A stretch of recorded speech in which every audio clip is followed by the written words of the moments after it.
안녕하세요. 귀농 7년차 TV입니다. 오늘은 제가 작년부터 시행됐죠. PLS, 농약 허용물질 강화 제도에 대해서 한번 이야기를 해보려고 하는데요. 저도 이제 농협 같은 데 가면은 막 포스터 붙여있고 하니까 PLS 얘기는 엄청 많이 봤어요. 봤는데도 도대체 저게 뭔지 딱 와닿지가 않더라고요. 근데 제가 얼마 전에 농산물 품질 관리원에서 하는 PLS에 대한 강의를 들을 기회가 있어서 듣고 나니까 좀 더 이해가 되더라고요. 그래서 다른 분들께도 좀 도움이 되었으면 하는 마음으로 한번 정리를 해보았습니다. 첫 번째, PLS가 무엇인지, 두 번째, 그런 PLS는 왜 필요한지, 세 번째, 적발됐을 때는 어떤 행정조치가 있는지, 네 번째, 그래서 우리 농부들이 꼭 지켜야 할 사항들이 어떤 게 있는지 한번 정리를 해보겠습니다.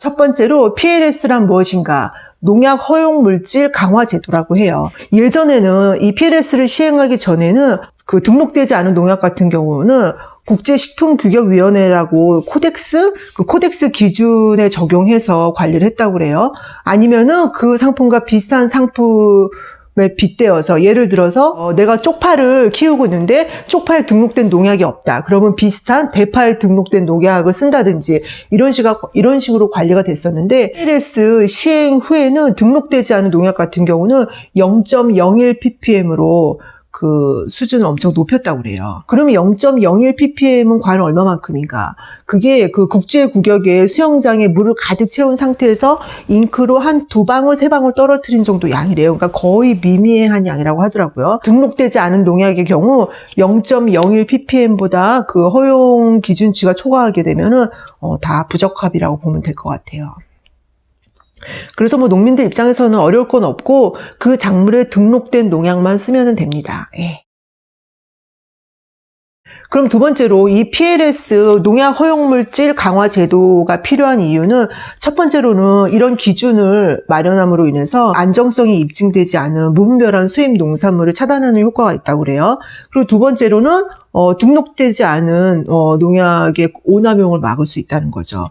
예전에는 고독성 농약이 많아서 막 농약 먹고 죽고 뭐 이런 자살하고 이런 사고 많았었잖아요.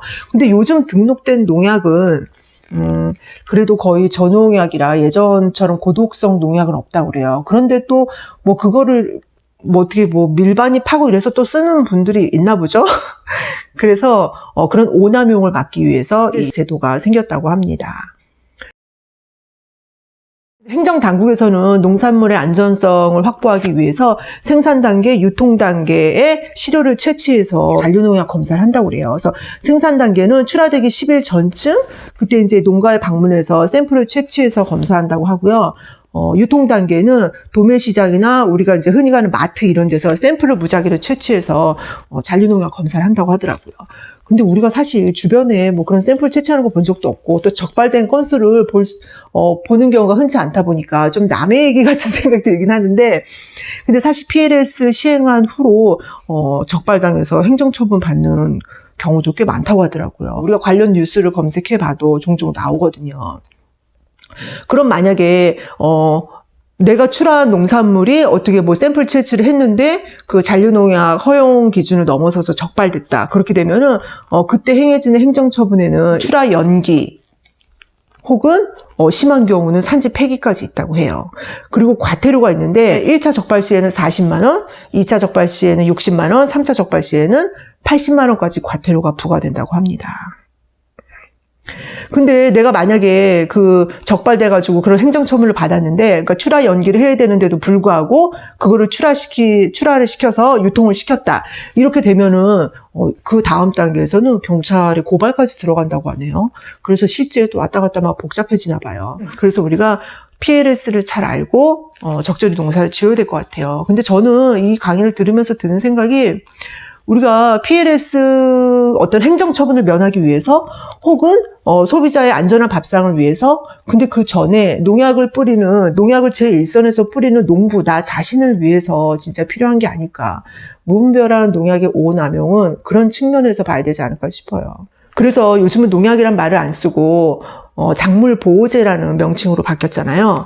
농약이라는 게 요즘 뭐 다 저독성이라고 하고 작물을 보호할진 모르겠지만 그거를 일선에서 치는 농부 입장에서 봤을 적에는 슬로우 데스라고 서서히 내가 죽어갈 수도 있지 않을까. 물론 죽지는 않겠죠. 죽지는 않겠지만 어디선가 이런 말 하더라고요. 고통스러운 노년의 연장이 될 수 있다. 그래서 우리가 농사를 짓다 보면은 어떤 벌레나 바이러스로부터 농작물을 보호하기 위해서 농약을 쓰게 되죠. 농약을 안 쓸 수 있다면 좋겠지만 뭐 여러 가지 이유로 인해서 농약을 쓰게 됩니다. 근데 그렇다 하더라도 먼저 나 자신을 생각해야 되지 않을까. PLS에서 말하는 농약 잔류물질 허용 기준이라는 게 식약처에서 그 기준을 마련한다고 해요. 농약 잔류물질 허용 기준이라는 게 사람이 평생 동안 그 농약 잔류량에 노출되어도 어떤 해가 없는 그 최소한의 수준이라고 그래요. 그 농약 잔류 기준이라는 거는 어떤 소비자의 안전 밥상을 위해서도 필요하지만 농부, 나 자신을 위해서도 꼭 필요한 것이니까 꼭 지켜야 되지 않을까 하는 생각이 들어요. 그래서 그럼 이 PLS가 그렇다는 건 알겠는데 그래서 우리가 주의해야 될 점 무엇인지 우리가 어떻게 해야 될지 한 4가지 정도로 정리하게 되면은 첫 번째로는 재배 작물에 등록된 농약만 사용해야 된다고 해요. 저희 집 같은 경우는 이제 저희 동네 주 작목이 그렇다 보니까 고추하고 사과 농사를 짓고 있거든요. 근데 우리가 그 전에 농부가 흔히 할 수 있는 실수가 고추에 진딧물이 있는 걸 발견해서 진딧물 약을 칠 수 있잖아요. 근데 이제 그 진딧물 약을 쳤는데 그 약이 남을 수가 있잖아요. 그럼 그 남은 약을 사과에도 뿌린다든지 이러면 안 된다는 거예요. 우리가 생각하기에는 똑같은 진딧물 약이니까 뭐 고추에 치던 사과에 치던 다 듣겠지 그런 생각이 들지만 실제 이 PLS 제도에 따르면은 등록된 작물에만 써야 된다는 거예요. 그러니까 고추에 적용되는 진딧물 약을 사과에다 치면 안 된다는 거죠. 만약에 내가 고추에 쓰는 진딧물 약이 남아서 사과에도 쳤는데 그 사과를 채취해서 검사를 하면은 부적합으로 나온다는 거예요. 그렇게 되면은 출하 연기나 폐기, 과태료 뭐 이런 행정처분까지도 갈 수 있는 거죠. 그래서 이게 병해충이 같다고 해도 그 재배 작목이 달라지면은 뭐 작용 기작이나 뭐 사용량이나 이런 게 달라지나 봐요.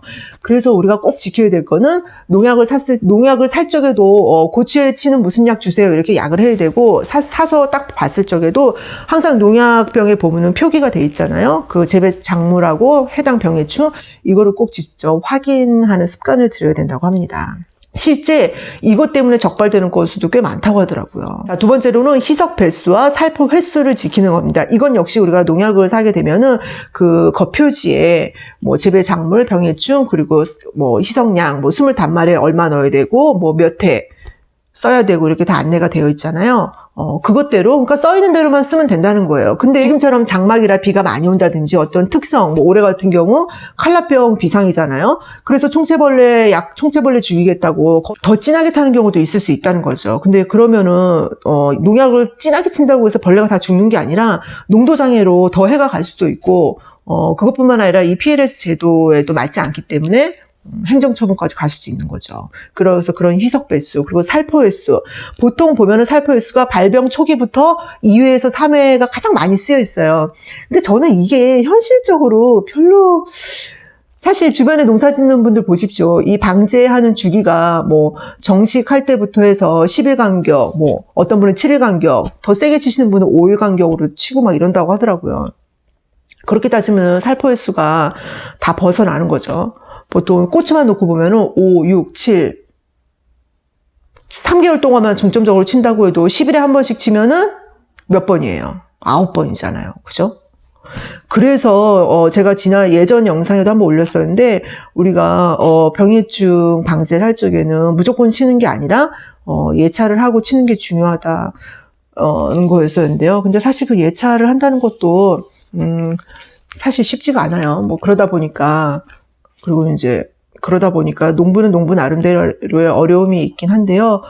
여하튼 우리가 최대한 거기 그 농약에 표기된 대로 준해서 방제를 해야겠다라는 생각이 듭니다. 세 번째로는 출하 전 농약 살포일을 준수하라는 건데 이건 역시 농약을 사보면은 설명서에 다 붙어 있죠.